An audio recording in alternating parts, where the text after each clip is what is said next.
And I mean every word of it because literally you have changed my life. I have half a dozen mentors that have made a big, big impact on me, and I rate you up there with the highest of them. So thank you for that. I really appreciate it.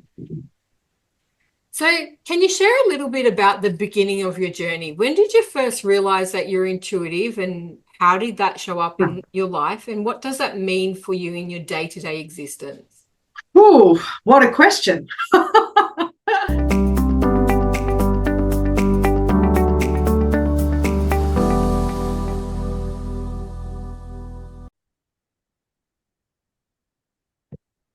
Welcome back to the Spiritual Awakening podcast with Shaz. I'm your host, Shaz Cini, and today I have the amazing Melinda Warnecke with us.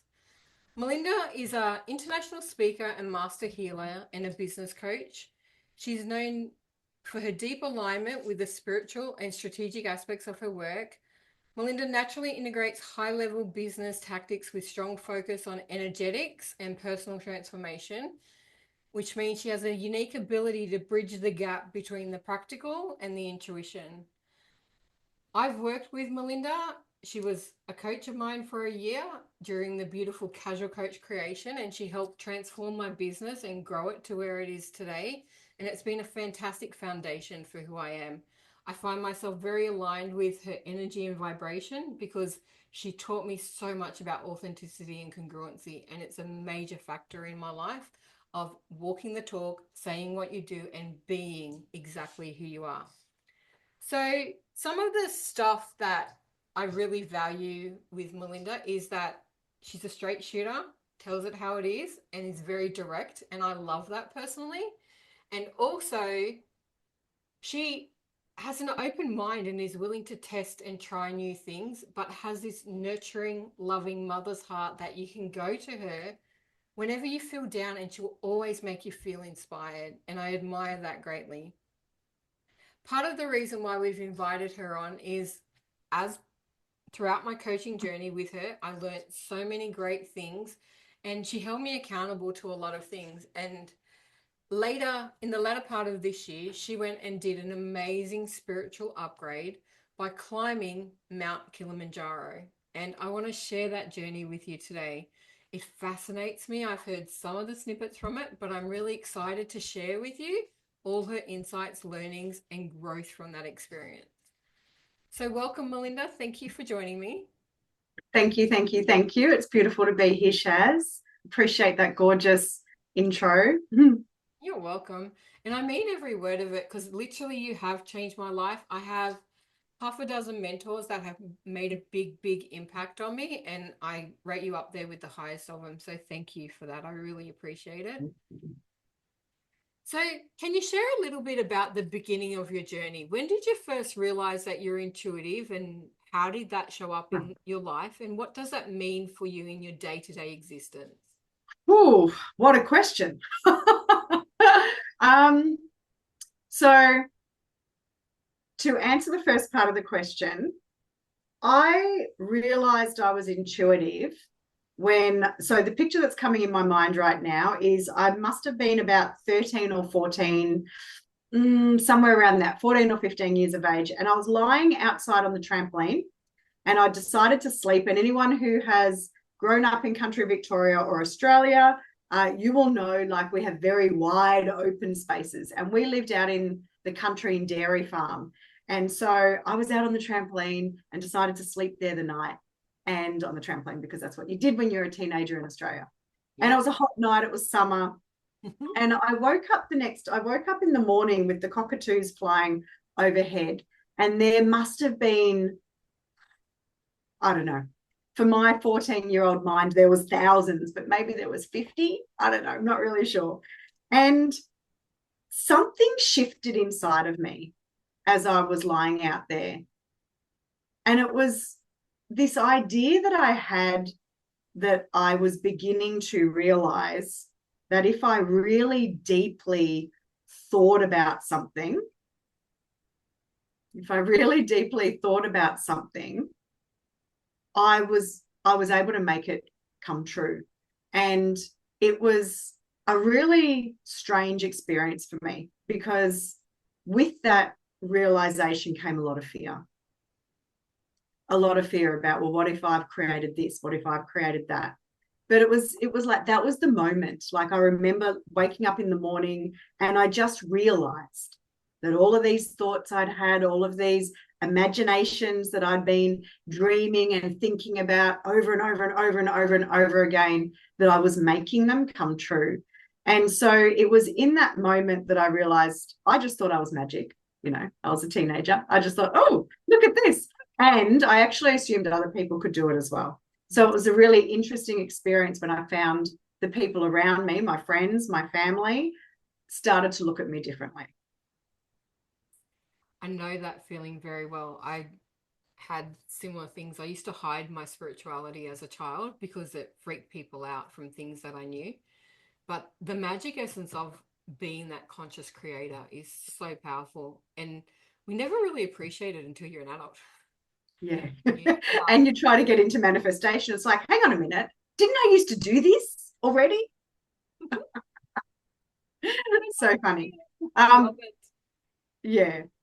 So throughout that event, before that sort of happened, what sort of beliefs were you brought up with? What was the childhood like, and what were the core beliefs of your family? Wow. So our childhood was colourful. And the earlier years when my parents were still together, we lived in an expatriate type lifestyle in Papua New Guinea. And the beliefs I was brought up with was, you do not speak to your father unless spoken to. You always do as you are told. You definitely don't have opinions. And laughter at the table wasn't allowed, right? Like, interesting. And there was amazing beliefs as well, like, go out, have fun, anything is possible if you can put your mind to it, things like that. Then when my mum and dad separated and we came back to Australia, the beliefs were very much around Christianity and Catholicism. So I had to go to church every Sunday with my gran. Interesting, my mum never took us, right? Because she obviously, like, at the time I had no idea, but she was rejecting it. But like, we had to do that. And I can remember the plate, which of course was like a woven basket of some sort. The gift plate, or whatever they used to call it, would come around. And I used to sit there and look at this bowl of money get passed from hand to hand down the pews, and it would come to us and we would look at it and then we would pass it on, because in our family there was nothing spare. Right? Like, there was nothing left over. And I'd look at all of this abundance of money and I couldn't have it. Right? So that's an indication of the beliefs that we grew up with. There was never enough. You always had to turn the lights off if you weren't in the room, because by God, it was going to cost $1 million. Leftovers were in the fridge to the point where potentially, if you didn't have an iron guts, you probably got sick. Like, they were the beliefs that we grew up with. I've similar background, so I understand that well. Money was tight. I grew up in a single parent family, so it was a struggle. It was hard work. And you were very mindful of the cost of things. And heaven forbid, if you wasted anything, that was just a big, big no-no. With one of the aspects of that awakening, that 13, 14-year-old lying on the trampoline, what were the initial signs or experiences that you had that you were this magical being?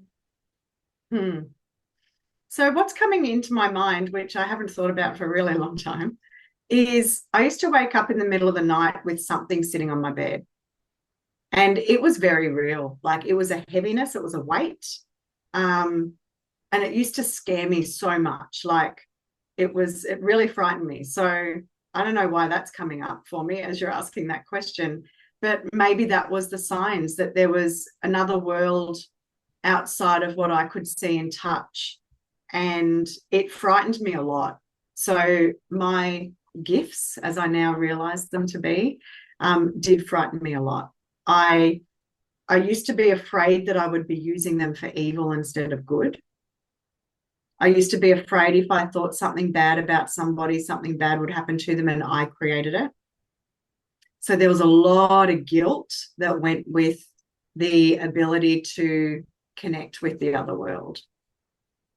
And that guilt is a real thing. Like, to discover that you can see something that other people can't see and you don't realize it is a gift at the time. I just thought everyone was like that. It was a normal thing for me to discover they couldn't do that, and then to realize that it freaked them out. So that their fear created our fear. And I Mm, was always safe with my imaginary friends and the beings from that other side. I shut it down out of politeness because the more mm, I talked about it, the more stress it created. And then I get in trouble and get hit, sort of thing. So you mm, learn to control it. But one of mm, the big things that my hope for this podcast, as well as the other things that I do, is to ease the transition for anyone going through this awakening to trust it yeah. and know it is an honor gift. It's a beautiful gift. It is amazing. And you can tap into it anytime you want to. It is something in your control of how you master it. And it is there. Children have access to it all the time. And we shut it down through our own fear.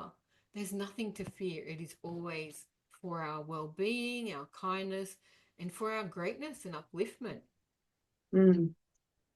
So, I want to talk to you about Mount Kilimanjaro. Would you consider that experience another episode of The Dark Night of the Soul? Yes, I would. So I a year before I climbed Kilimanjaro, so it was September 2023 or October 2023, somewhere around that time, I was sitting at home on a Friday evening and I was mindlessly scrolling. And I happened to open up my emails, and there was a subject title in the email that was Africa, Safari, something, something. And I'm like, oh, all it required was a $500 deposit. And I was sitting there and I was just like, oh, I don't know why, but it was such a strong call, right? Like now, at this point, I don't think I even noticed Mount Kilimanjaro. I just saw Africa, safari. I went back to when I was 14 or 15, and I had this dream to go to an African safari. And I like opened up the email, I read through it. It was like, oh, it's like a 12-day tour that included climbing Mount Kilimanjaro. And I'm like, oh, yeah, that seems all right. I think I could do that. Buy. And I bought it and I paid the $500 deposit. Yep. And about 4 weeks later, I was like, oh, I'm done. That's okay. Breathe, Melinda. Breathe, Melinda. You can do this. So I looked into it and I went, cool, looks like I'm about to climb a mountain. And so then I went on my journey over the 12 months of, you know, time was just coming up slowly and slowly. I'm like, do I need to train? What do I need to do? Oh my God. Right. You know, all the things. And that was gorgeous. And it was everything I needed to arrive in Africa, knowing I was not ready. 100%. I knew I was not ready. And I knew I needed to do it anyway. Right. Like all the things that I teach in my business to my clients, like you gotta just take action. It's okay not to be ready. I'm just taking on all of my advice here.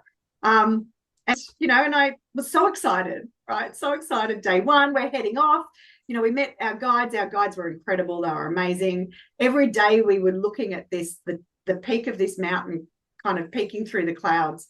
And I remember when we arrived in Tanzania and we all looked out and everybody just went silent. It was like, oh, the size of it. It was like, oh my God, what am I doing? Like, oh my God, what am I doing? And so it kind of began there. And, you know, and day one we started, we were all so excited.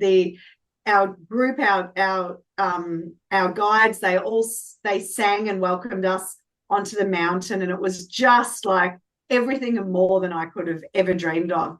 And up until day two, I had no idea I was going on a spiritual journey. Because it's not something you would consider a spiritual journey. It's No. an adventure, right? It's like a battle of physical prowess. You know, all of this stuff, it's like got nothing to do with a spiritual journey. Oh my God. Oh my God. How big is the mountain? 5,900 meters. It's about 18,000 feet. Aeroplanes fly as high as it. Beautiful. Which I didn't know So, until I got there. All of the things, right? All the things. like, Anyway. isn't Kosciuszko only about 2,900? Mount Kosciuszko is 2,000 meters. Yeah. Yeah. 2,000. Yeah. It's like times 3. Yeah. Yeah, Wow. times 3. And It's really high. It's higher than base camp in Nepal. yeah, that's our measure, right? We know that our country is reasonably flat for the most part. It has hills It's that the are blue highest mountains free, and stuff like that. It's the highest freestanding mountain in the world, and it has many, many, many climates and landscapes, and it was gorgeous. Like, I'm an ex not-for-profit executive where we would raise money to protect the land. And so there was so much about this journey that was exquisite for me. But what I didn't realize was where I was going to have to meet myself in order to summit. I didn't realize. I don't think it is something you can realize until you're in it. And that's the truth of a dark night of the soul or an awakening process, the ascension. You never realize what it is whilst you're in it or when it's coming up for you. It comes in so many different ways. We think it happens through adventure. A lot of people try to tell you that it happens. Oh, we just choose to go through this. No, life throws something at you that you stand up, wake up, and make up, or you die, basically. And it's the making of you. And I love that essence of not knowing it's just an adventure. I don't know how you booked a holiday. I'm going to climb a mountain. I didn't even know I did it. I wanted to do an African safari. It was a bucket list, right? It's just the mountain climbing happened to be in the same tour, and you couldn't do one without the other. Like, it came together. And I'm like, I can hike, I can walk. I love walking, right? Yeah. Anyway, it was day 2. Day 2 was the day where we found out later on, usually if people aren't going to make it, they begin to drop off at about day 2. So day 2, we climbed nearly 2,000 meters in elevation, and it was a 13-hour day. And my body, it's not the climbing that's hard, it's the lack of oxygen in the air. And so my body started to shut down. So by day 3, my digestive system decided no. And anything that hit it came back out. And so all I could stomach was cucumber soup. Wow. Which is not really enough nourishment to sustain the type of activity that your body needs to go through. And, there were so many things. that I came up against again and again and again. Like one day it was such a long day, I think because I was so slow. But anyway, whatever, I don't care. It was such a long day that the last 2 hours of climbing was by night to get to our camp. And it's like, if anyone's done night hiking, it's a totally different experience. And it's like you're hallucinating. And I think I might have been, actually, to be really honest. Like, I was exhausted. I was done. Just putting one foot in front of the other, like, took more than the energy that I had. And it was about day 4 that I started to realize something was happening.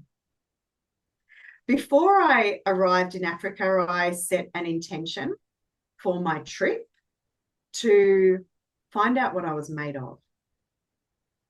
And I've got shivers as I say this, because I didn't want to tell anybody my intention in case it came true.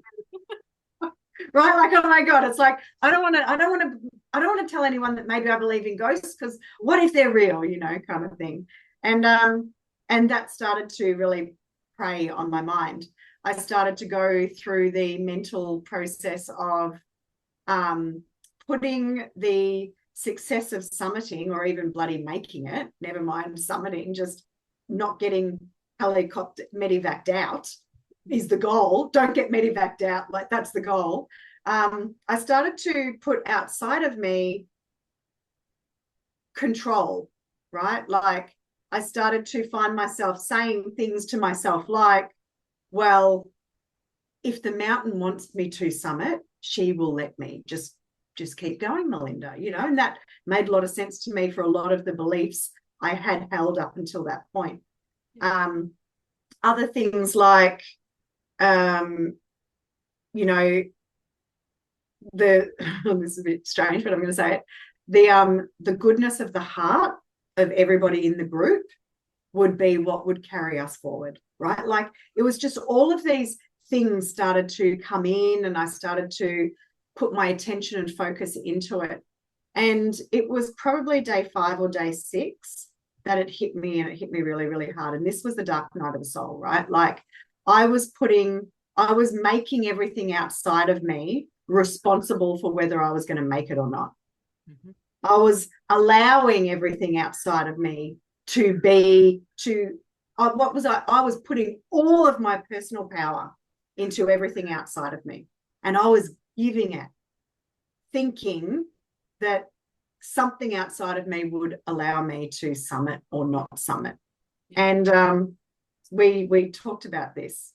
I woke up one morning in the tent because you don't sleep really. Your heart rate's not getting down under 100 because it's working so hard to push the oxygen through the body.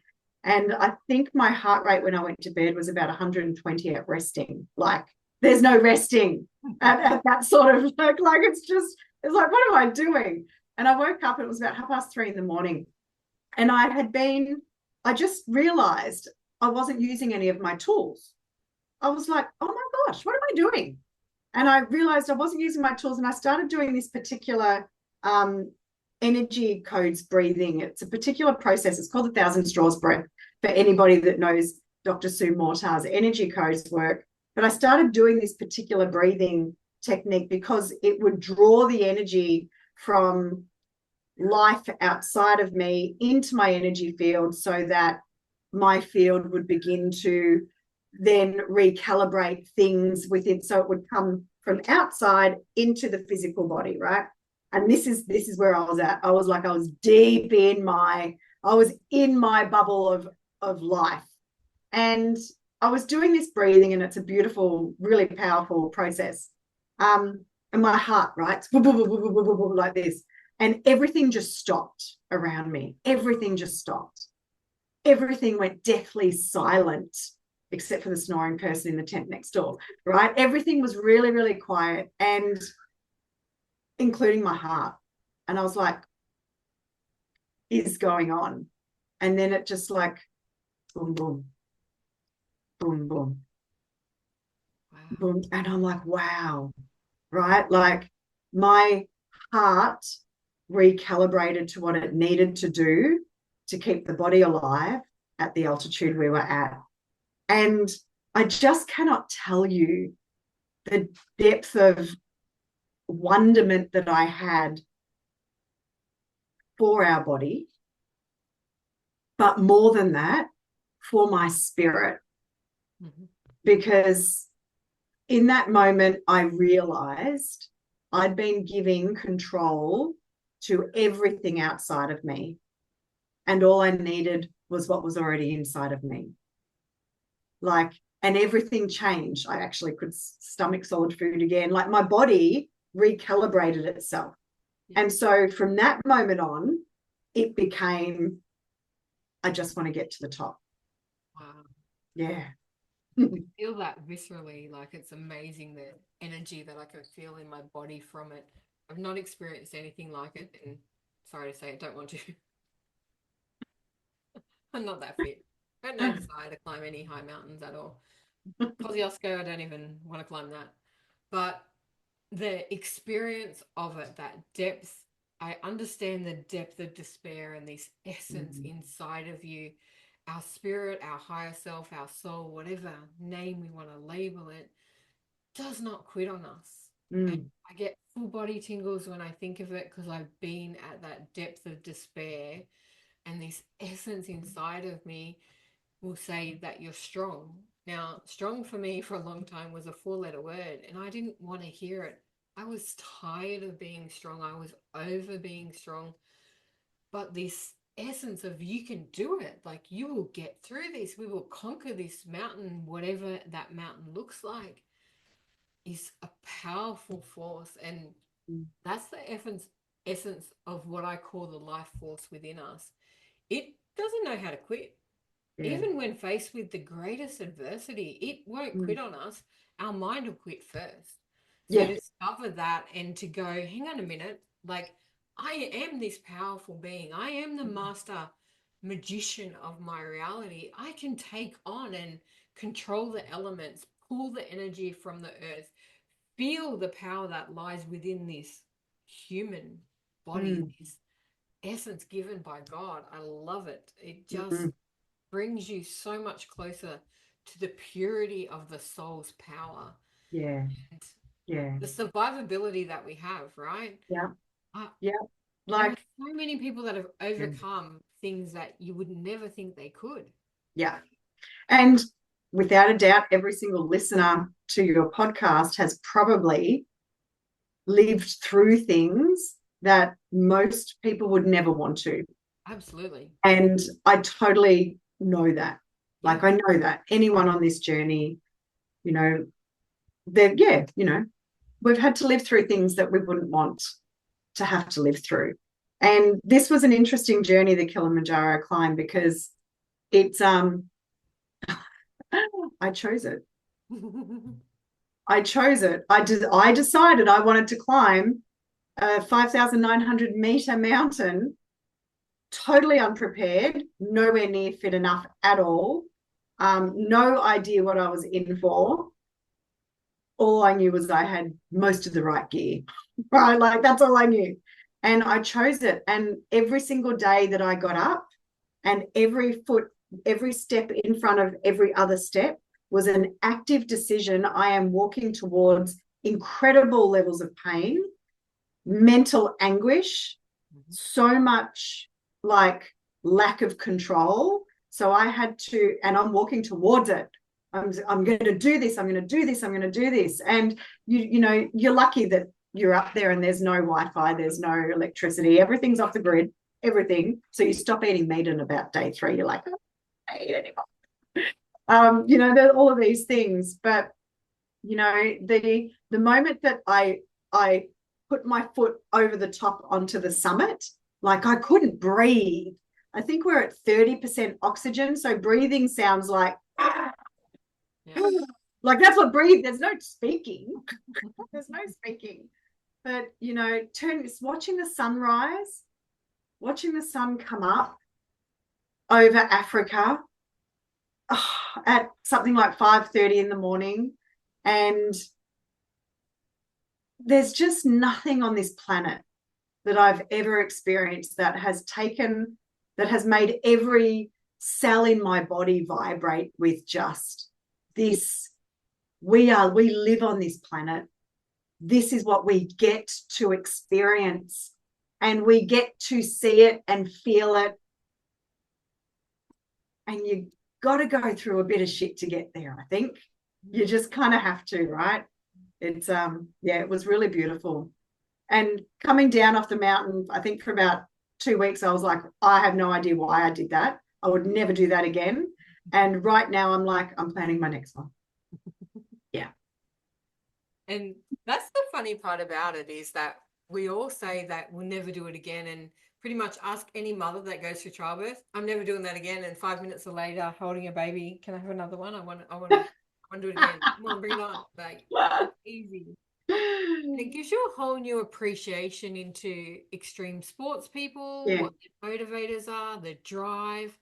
I'm not a sports person in any way, shape, or form, but to watch someone, an athlete, like if you've Mm. ever watched a video of Kobe Bryant when he trains, what he'll push his body to, you talk to a marathon runner, you get to a point in the race where your body wants to quit, everything Yeah. wants to give up, and you just push through, and this spirit inside of you keeps going one more step, and this overdrive comes and it Mm. takes over everything. And Yeah. that's the essence of what I believe that semi dark night of the soul experience is, the overdrive of your spirit, your soul, your higher self, the Mm. essence of who you are, standing up and saying, no, no, we've got this. Yeah. Whatever we're going to do, we will get through this because Mm. we won't quit. And I love that powerful aspect. Besides the breath work and things like that, what other major tools helped you keep your mind sane? Because oxygen depletion, you hallucinate, as you said. How'd you not go crazy? I don't know. Maybe if you ask the people I was with, they might say I was. No, I wasn't. I every moment that I was on that mountain, seeing what I was seeing, experiencing what I was experiencing, feeling what I was feeling, every moment was a joy.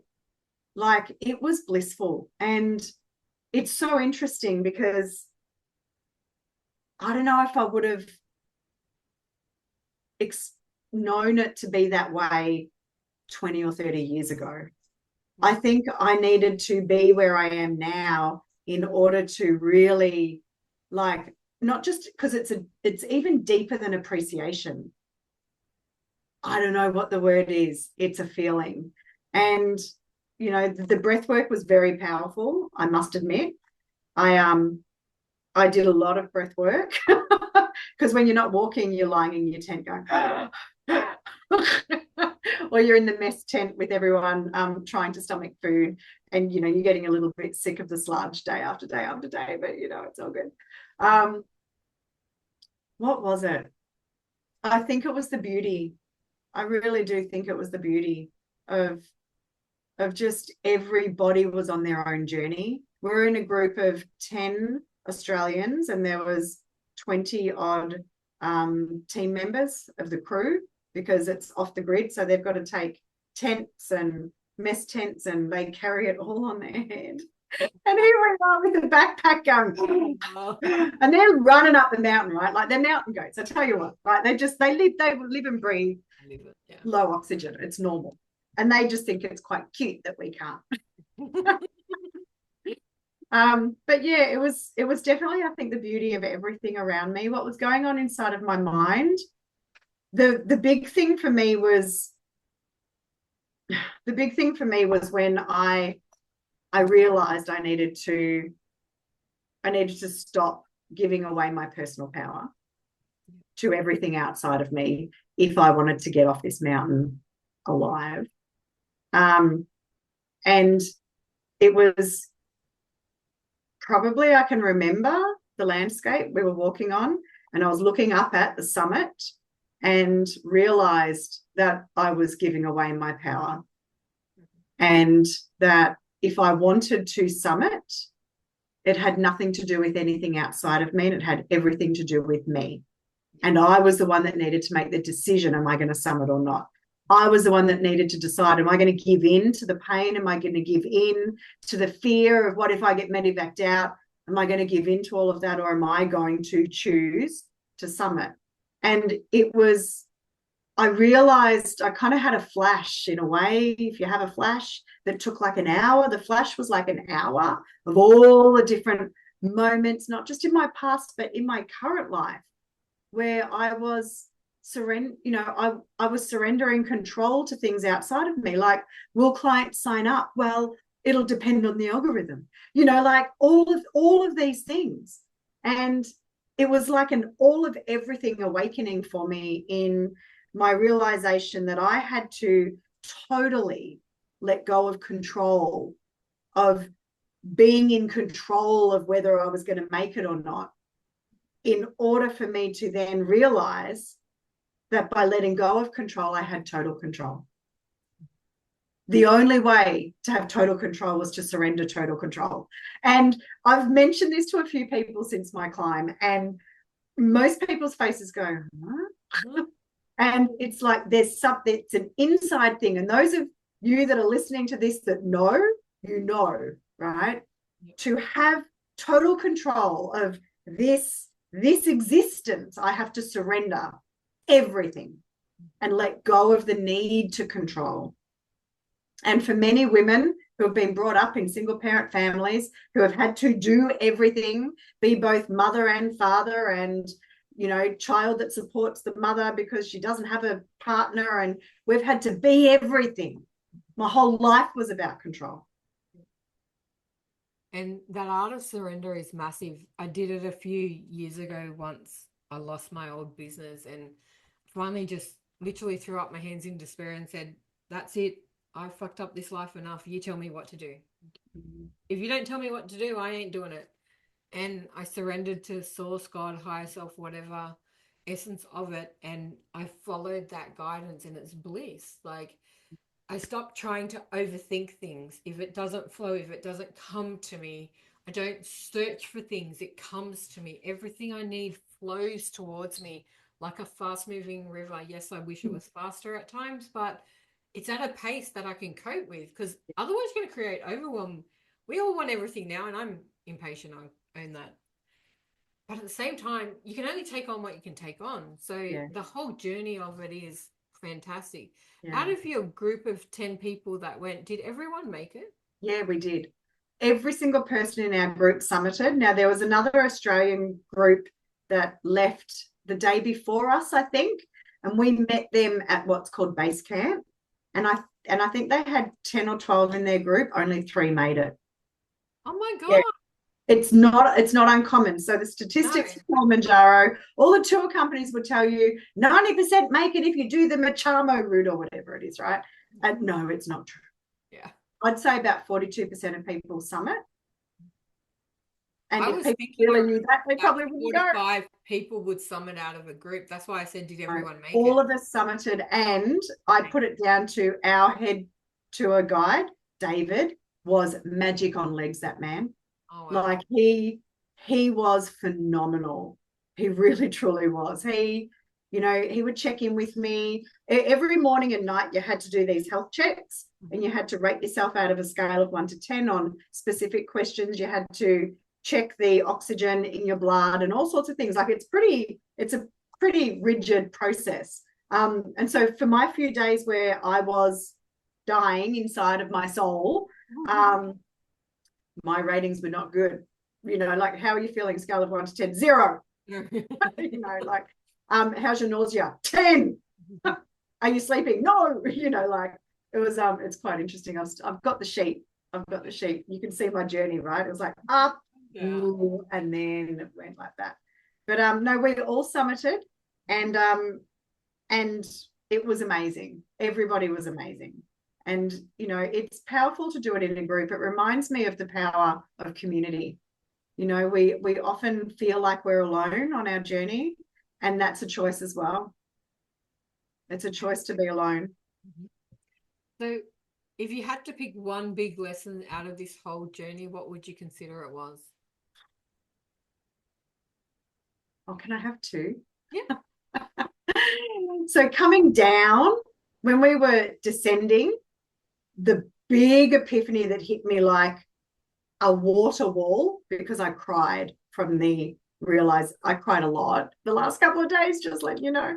Anyway, the big epiphany was that I could trust my body, that my body, i.e. the vessel that my soul communicates to me through, that I can trust it. Yeah. And that was huge. Wow. Like, it was such a deep level of trust. Now, at the time, it was my body. In hindsight, it's my soul, right? Like it's the spirit, the soul, whatever you want to call it, that I can trust its guidance. It is there and it will never leave me. Like, we are, we're like this, right? Yeah. Yeah. So that was a huge lesson in the sense of an awakening for me. A deeper awakening, because like I was already there, but this is like a whole different level. And then the other lesson would have been the surrender and control, that the true gift in life is to let go of total control, so that you actually then realize you have all the control you need to do whatever you choose. I love that. It's really quite amazing. Has the view of yourself changed or shifted since that experience? Yeah, it has. How? Yeah, it has. It's shifted in the sense of I feel softer. I have always known deep down that I don't, and I'm going to say it the way it is for me, even though it may sound arrogant. Please know it's not, but whatever. Um, I've always known that if I really want something, I can get it. Now, my language used to be I can get it. Now it's like if I really want something, it's mine to choose. It's a difference, and in that shift, there's a softness in the choosing. It's like, is this choosing good for me? Is it good for my family? Is it good for the community? Is it good for the planet? Like there's a difference in the choosing. So my early awakening when I was, young, my choosing wasn't always so soft. I just took what I wanted in my manifestation ability, right? And I don't say that with anything other than that was just the fact. Like that was my journey to realize the power of what I had. I just did. I still used it for good as well. I definitely used it for good. But there was a part of me that just always knew that if I really wanted something, I could just have it. And I just needed to do whatever I needed to do, whatever that was. So now the change in me is, it's a softness, but it's also I feel a little bit whole. I feel a bit complete. I love that. It's like finding missing parts of yourself Yeah. and discovering depths that you hadn't connected with for a long time. They've always been there, but the awareness hasn't been. So, Yeah. what new practices or beliefs have become central in your life after this experience? Are there any Yeah. major upgrades? Yeah, there's been major upgrades. The major upgrades have been in my body. Mm-hmm. I have, like, I just honor this vessel in a way I never did. I appreciated my body. I looked after it, but I now realize I didn't. So major upgrades in the way I look after the vessel that gets to, allow the spirit to experience itself on this plane in a way. Nature has always been my peaceful place, but now nature feels like a partner. Mm-hmm. Yeah, it definitely does. Like I can sit in meditation in a way now that I never used to be able to. Like I can connect Yeah. and feel what I need. And then of course the energy codes work. So I came back from Kilimanjaro and passed my facilitator's exam Mm-hmm. with flying colors Yeah. because I'd used it to actually like summit, right? Like it wasn't just, hey, this is the theory. It's like, this is what it felt like. I did this, yeah. And that's been profound, right? Like really sitting in with my energy field in a way that I've never experienced before. I love that. That's just amazing. And I've been learning a lot this past 3 months with my own studies through this Yeah. diploma, and to utilize it. Like, I know this works because this is what I got out of it when I did it for myself. That's a whole different level of feeling Yeah. than just practicing and saying things that, like, it moves you in different ways. Mm. One of my areas of being congruent in life is I won't use a tool on someone I haven't used on myself. I won't recommend a type of work that I don't know whether it works or not because I haven't Mm. tried it or tested it for myself. And then I do many tests on other people. And I love that essence of, yes, I know this works and I know I can do it because I used it and it saved my life or it did this aspect for me. So, Mm. one, congratulations on that. I know how important it is for you. Thank you. And two, I'd love that authenticity. You are the similar, that where you test things and we make sure they Yeah. work before we guarantee to others. There are Yeah. too many people, for my mind, out there that will tell you they can make this promise and that promise and do this, and they've never done it. And I just can't deal. But anyway. Yeah. You know, we're the same like that. We're the same like that. Yeah. So what advice would you give to someone going through a spiritual awakening or the dark night of the soul, feeling that they're lost or not sure what steps to take next? Ooh, ooh, ooh. Advice. Trust is a really interesting word. Mm-hmm. Trust is a really interesting word. And I feel like when we learn how to embody the frequency of trust, we're illuminated from the inside out. The dark night of the soul is complete. And it's so the advice would be to get really curious about where you can find areas and ways to trust yourself more. So seek out different activities where you can learn to trust yourself more, where you can embody and practice. Oh, I've done this now so many times. I trust I can do that. I trust I will follow through, because the dark night of the soul is a mind game. It's like the death of the ego to a degree, maybe. You know, like there's more than one person inside of you. We all know that, you know, the you. So for me, the me version of me, like I've got to know what I want. I've got to know where I'm going. I've got to have a level of direction, and I need to trust that I'm going to take each step in front of the other to get there. And that there's going to be lots of things that come in along the journey that are going to try to take you off course. And you've got to stay on course, right? Like you've got to keep your true north, whatever that is. So trust in your intuition of where you're going. I love that.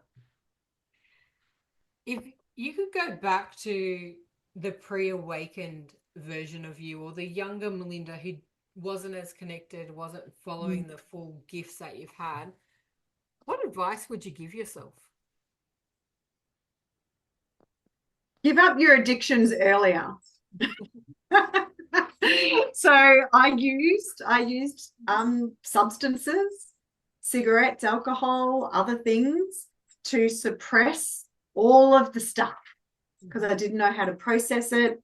Also, I didn't, you know, I wanted to quieten the thoughts and the intuition that was there. I didn't, you know, it wasn't just emotional suppression. There was also, I would like my gifts to please just like be drowned in wine would be great. So the advice I would give my earlier self is, oh God, just how do I put this?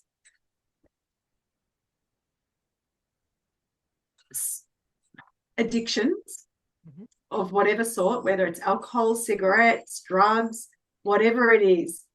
When we are in that space, we think that the best high we can get is that high, right? Like it's like, oh, because this feels so much better than without it, because it feels so bad without it.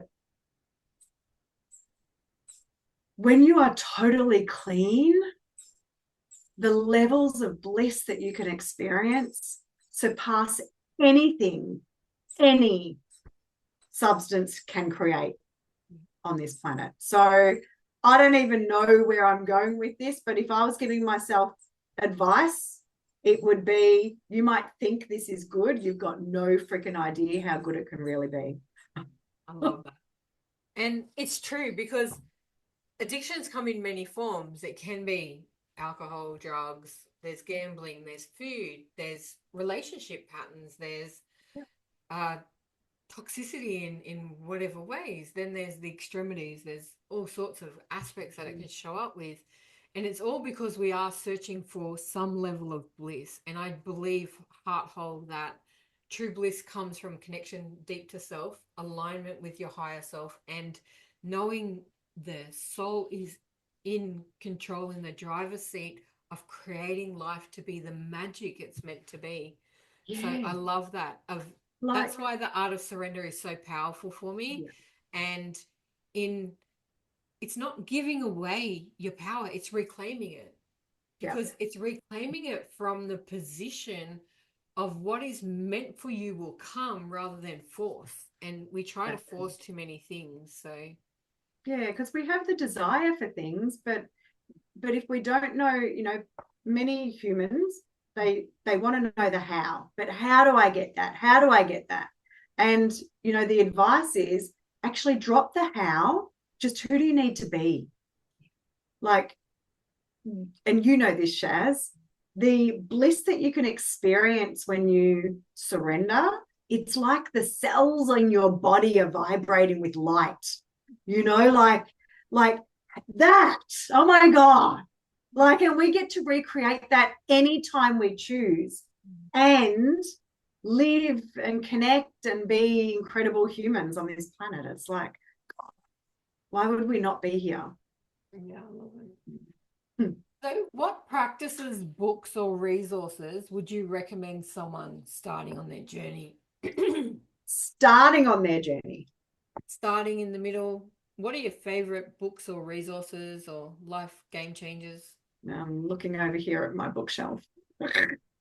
I absolutely adored The Untethered Soul by Michael Singer. That's been one, I read that a couple of years ago, and it was beautiful in teaching me to slow down and like go down in behind my eyes and look out at it was really beautiful. That's what I took from it.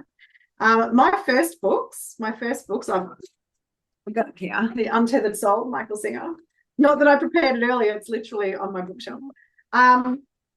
My earlier books were the whole Carlos Castaneda series. Anyone who knows that, they will know.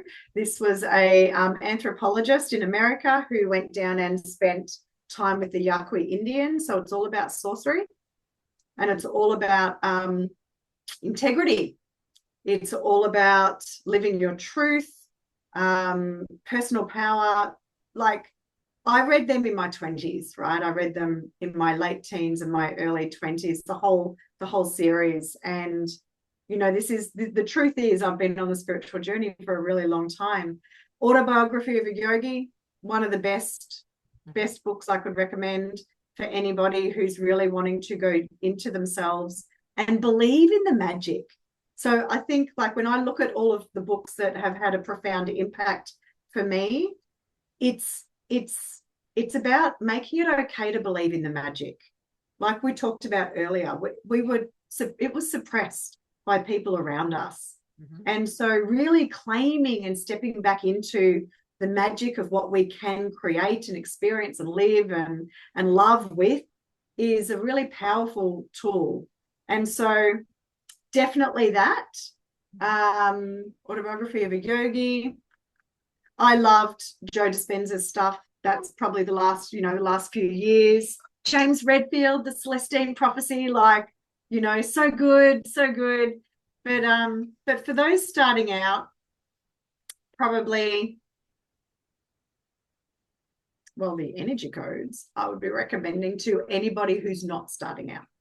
Yeah. So the energy codes is interesting for me in the sense of it came into my world after I'd done a lot of personal development, right? And I think we need to understand the mind before we can then, this is just my opinion at this point in this date in time, totally open for the fact that it may change, that I personally needed to understand how my mind worked before I could then allow myself to feel my heart, my spirit, and all of those things. And so, yeah. Beautiful. And what's your vision for the future now that you've come through this journey? I'm sitting in that right now as I prepare for the next phase so the next half of this decade, right? So I am moving towards doing like 5-year goals rather than let's just do a 2025 goal. So it's like the next half of this decade. Yep. I used to want, when I was younger, I wanted to be a vet. Mm-hmm. And I do believe that I have a connection with animals. Mm-hmm. And sometimes. Like, I mean, I know what they're thinking. Yeah. I just do. And that's totally okay. I used to want to be a vet when I was younger. And it's because I had lost faith in humans. Mm-hmm. And then when I went through my fundraising corporate career, I raised money for everything except for humans. Right. And I was very, very good at it, very good at it. And then when I moved into coaching and allowed myself to open up to, or open my heart again Mm-hmm. and really feel, I now really understand the value of when humans heal, the planet heals. It does. And the planet, by the way, ain't going anywhere. Like, we're going to be way gone before it is, right? So it's kind of like the vision is to help heal the planet, but it's by doing it one life at a time. And that's been my vision in my coaching business for a number of years. And it's beginning to evolve now with, well, how many lives do I want to help reach? And so I'm starting to play with those numbers, and numbers that scare me, numbers that allow me to stretch myself and continue to evolve. Yeah. I love that. I'm very similar. Like, I'm want to heal the planet one person at a time. So I have a core belief that if I can impart light, wisdom, knowledge, healing, whatever it may be, to you, and then you can impart it to someone else and they can impart it to someone else, and together we can change the world. Because it only takes, I love that meme, right? Where they're Yeah, all darkness, darkness, one person of light hugs the front and then the light spreads. And that's humanity for me. Okay. I want to awaken, I want to enlighten, I want to uplift and connect one person at a time to their higher self, their intuition, the power that lies within our soul. And then one becomes two, and two becomes four, and so forth. And then if you exactly. expand that, then we hit the 8 billion people on the planet. We Yeah, have amazing capacity of wisdom, courage, knowledge. Everything's inside of us. The essence, the answers lie within. And too many of us look outside of us, and I want to change that. And I love that mission's the I same. love that. That's beautiful, Shaz. I love that. Thanks, honey. So, what does the spiritual awakening mean to you now? Probably responsibility. Mm-hmm. Yeah. Um, Thank you for the question. Until this moment, I didn't realize it. Mm-hmm. Yeah, responsibility. So a deeper level of responsibility. And for me, responsibility is if you have the ability to respond, you've got responsibility. I have the ability to respond now to things that I didn't earlier. And so I must, right? Like, it's no more hiding. Yeah. Like, it's just the hiding times are over. Mm-hmm.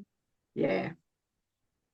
I love that because I do a lot of work in spiritual circles and I go to spiritual church. And one of the core foundational aspects of the seven something of spiritualism will come to me is personal responsibility. You are responsible for your actions, your action responses, everything like that, and everything happens through you. Yeah. We don't always like what comes at us or the lessons in life, but we do create them and we take responsibility of them. They are the art and essence of who we are. And like, life doesn't happen to me, it happens through me. I create, I master, I learn, I grow, I evolve. And that's part of the essence I want to teach people. And I love that you see that too, because it's a very, very powerful thing. Do you have a mantra, affirmation, or a belief that you live by today? A core. No, not that I live by, but they change and evolve. Yeah. So right now, it's basically I'm unstoppable. Mm-hmm. I'm a magnet for success, and I am limitless possibility. Beautiful. And these are the three things that. So I say it over and over and over until I get to the point where the moment I wake up in the morning before I open my eyes, it's going through my mind. So it becomes the first thing that I am implanting in for my day. So I'm unstoppable. There's an energy to being unstoppable. And the unstoppable energy comes from facing hardship and moving through it, right? Like facing it head on, going, not so much come at me, it's just like, it's rock solid. I've got this. Yeah. Like I've got this. Just just keep going. Yeah. The I'm a magnet for success is a business affirmation, like just why not? Like if I can create anything I want, why not? But I am limitless possibility is very specifically chosen by me to remind myself that I'm limitless when I'm connected. When I'm truly connected, like nothing is impossible. All things are possible. And I love the fact that I've been able to train my mind to now, that's the first thing it thinks when I wake up every day. Love it. And take some of that on because Yeah. I value that. And it's true. We are unstoppable. My favorite thing is that I'm the master creator of my life. And my mantra is that not in my world. I don't know what's happening outside these walls, this house, or anything like that, unless it affects me at a visceral level that I need to be aware of it. But stuff like that doesn't happen in my world because I don't allow it to impact the vessel that I've created. Beautiful. And how can listeners connect with you and learn from you? If someone wants to get in touch, how do we find you? Oh, you find me on Facebook. It's just look me up, Melinda Warnecke. I'm also on Instagram, same first name, surname. I run, as you know, a couple of different programs. They've evolved a little bit, as I'm sure you can imagine, Shaz, after this past 12 months of mine. And so I do a lot of work with wealth activation and wealth frequency. One of the biggest things that I came away from my summit with was how systemic the problem is on scarcity. Yeah. Like I shared with you at the beginning of our conversation, my memory of beliefs from when I was young was that goddamn plate being handed around the church and looking at all of this money, and we couldn't contribute, but we also didn't have it. So it's a big mission for me to help women heal from that. When I believe when women particularly, and I'm just going to go on a rant for a moment, when women allow themselves to heal the feminine wound of disappointment, then they can have full abundance. Love that. I love your boot camps. You've got one scheduled soon? I do. I've got a money one coming up in February. So it's a money healing activation 2-day event. And you've been to that before. It's usually pretty powerful. Honestly tell you, if you need healing on your money story, this is the place to go. It changed my life on so many levels. And I'm probably going to do this one again. I've just got to check the dates of it. But I do love your boot camps. Melinda over delivers. You learn so much, you break through so much, and the activations are phenomenal. So if you do have problems with your money story and scarcity mindset and need to heal these aspects, this is a great avenue for you to check into it. So thank you very, very much for joining me. I have loved this time that we spent together and all your vulnerability. I know my side of your story from what I've heard before, and I've discovered so much more today. So I love that you're ever evolving, and it's a pleasure to have you in my life. I value our friendship and connection above so many things because I learn from you each and every time I connect. So thank you very, very much for that. The story you shared about Mount Kilimanjaro and how to overcome that, connect to your body and know that it has to come from within, that I get full body tingles thinking of it because it is the core message that I give people. Everything you need to know is inside of you. It's not outside. Nobody gives us permission. Nobody lets us do it. We're the conquerors. We're unstoppable. As you said, you make it happen and you have to show up, stand up and become who you need to be the master of your destiny. So we would love to hear your thoughts and feedback. Thank you once again, Melinda. And do you have a special offer or something that they can download to connect with you that I can offer the audience for later? Yes, certainly. I have a wealth frequency assessment that I'd love to share the link with you for. So what that is it's like a quiz. and you go through certain questions and ratings, and then it will give you where you sit on the wealth frequency assessment scale. Plus, it'll actually then, through it, will then give you some tools and ideas that you could focus on when it comes to shifting your frequency when it comes to wealth attraction. I think that would be a really beautiful gift to give. It's you know, it's really powerful. When you know what you need to focus on, then you can actually break through. When you don't know, you're stuck in a whirlpool going around and around and around. And that's the thing, the problem with a lot of people is they don't know what to focus on or where to put that energy. So thank you for that. I will put all the links below. Please like, subscribe, and follow us. And until next time, thank you. Thank you so much, Shaz. You're welcome.